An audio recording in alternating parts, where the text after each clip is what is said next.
Hi guys, welcome back to Joe's Crafts and DIYs. Today we are just making green beans. We're cooking it a really simple way.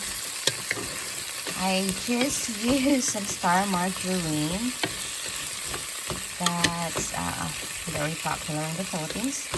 Not very sure in the US because they said it's really unhealthy, but a lot of kids, even grown-ups, because I myself love using star margarine, so I have star margarine in there instead of using regular oil or olive oil or butter.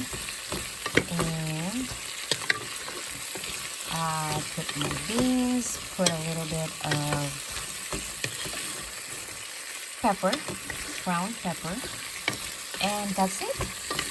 I didn't want to add any salt or anything because the star margarine should give it a bit of flavor, and this one would be paired with adobo later, so it should be perfect.